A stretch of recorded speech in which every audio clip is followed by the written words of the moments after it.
నెల క్రితం ఈ ఆలయాన్ని ఎన్నో తారీఖు? 3వ తారీఖు, మార్చి 3వ తారీఖుని ఇది క్లాప్ కొట్టడం జరిగింది. ఆ రోజు ఇంత త్వరితగతిని మేలో అయితే ఏప్రిల్ మే 3 నెలలు కంప్లీట్ చేసుకున్న ఈ ఆలయం సినిమా ప్రేక్షకులందరూ కూడా చూడవలసిన సినిమా. ఎందుకంటే మన ప్రాచీన సాంప్రదాయాల్ని, మన ప్రాచీన గుళ్ళని, గోపురాలని ఈరోజు ఆదరించవలసిన సమయం, అవసరం ఈరోజు మనకు ఎంతైనా ఉంది.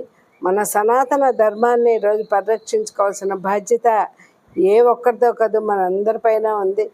మరి దాన్ని మన అందరం కూడా కలిసికట్టుగా ఈరోజు ఈ సినిమా తీసిన మన దుర్గారావు గారిని ముఖ్యంగా అభినందిస్తున్నాను.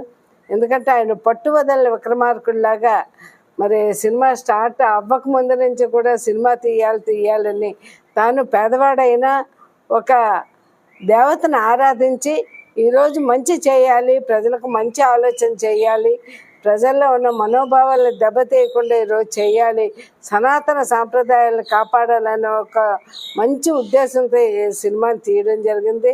ఆయన ముఖ్యంగా పూర్తిగా అభినందిస్తున్నాం. ఈ సినిమా ప్రేక్షకులందరూ కూడా మనసు దోచుకొని కంపల్సరిగా చూడవలసిన సినిమా. ఈ సినిమాని అందరూ కూడా ఆదరించమని చెప్పి మమ్మల్ని అందరినీ కోరుతున్నాను. చాలా సుదీర్ఘమైన రోజండి. ఈ ఆలయం సినిమా తీసి చాలా రోజులైంది. ఈరోజు పోస్టర్ రిలీజ్ వరకు అమ్మగారు ఈరోజు ఇక్కడ మా శ్రీమతి అరుణమ్మ గారు చేతుల మీదుగా ఈరోజు ఈ పోస్టర్ రిలీజ్ చేయడం జరిగింది. అలాగే ముఖ్య అతిథిగా అయినటువంటి మా ఆదాడ మోహన్ గారు కూడా ఈరోజు ఆయన మాట మన్నించి ఆయనకి ప్రోగ్రాం ఉన్నా మళ్ళీ లేదు తమ్ముడు వస్తానని చెప్పేసి ఈరోజు నా కొరకు ఆయన టైము వెచ్చించి వచ్చినందుకు ఆయనకు ప్రత్యేకమైన ధన్యవాదాలు.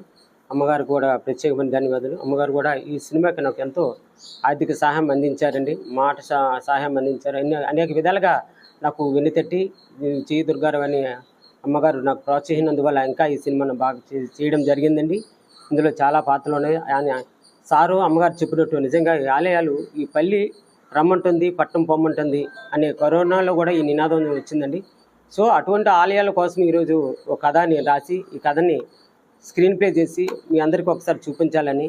అప్పుడు పురాతన ఆలయంలో ఎలాగుండేవి, అప్పుడు పూజారులు ఎలాగుండేవారు, వాళ్ళకి వృత్తి ఉండేదా లేదా, వాళ్ళు ఎలా జీవించేవారు, మన ఎవరైతే మనం దేవుని దగ్గర వద్దకు వెళ్ళి మన ప్రసాదం పెట్టుకొని దాని మన ఆధారపడే రోజులు అప్పుడండి.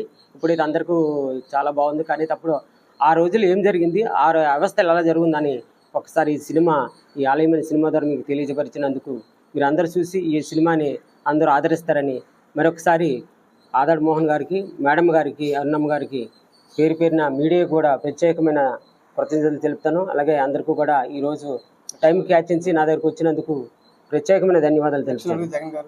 ఫస్ట్ కానండి మేడం గాన బట్టి విక్రమ నేను కాదు కానీ ఆయనేనండి. అక్కడ గంచెడ్ల మండలంలో అక్కడ వచ్చారండి. జనసేన అంటే మరి నా సేనా ప్రకారం సేనాధిపతులేమో అనుకుంటున్నాను.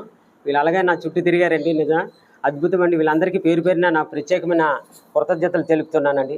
ఈ ఆలయం మరొకసారి వాళ్ళు ఇక ఎవడు పట్టుకుంటూ 10 లక్షలు అనే సినిమా మాదక ద్రవ్యాల కోసము, అలాగే అమ్మాయిలు కిడ్నాప్ల కోసము, ఈ యొక్క ప్రపంచంలో జరుగుతున్న ఎవడు ఈ వెలుగునేట్లు ఉన్న వ్యక్తి ఎవడు అనే దానికోసం కొత్త సినిమా కూడా మళ్ళీ ఆదాడ మోహన్ గారు చేతుల మీదుగా నేను క్లాప్ కొట్టేస్తానండి. ఇది సభాముఖంగా మీ లైవ్లో ఈరోజు మీడియా తెలియజేస్తాను. ఎందుకంటే ఆయనక ఎన్నో ఇలాంటి కార్యక్రమాలు ఎన్నో చూస్తున్నారు చేసి ఉన్నారు, అందులో ములిగాడి తేరి ఉన్నారు. కనుక ఆయన కోసం ఈరోజు నేను ఆ సినిమాని జూలై 1వ తారీఖున గజబిద్ద నగరంలో అది నేను సార్తో క్లాప్స్ కొట్టేస్తానండి. మీ అందరూ కూడా సహాయ సహకారాలు అందించారని మరొకసారి పేరున ధన్యవాదాలు తెలుపుతున్నాను.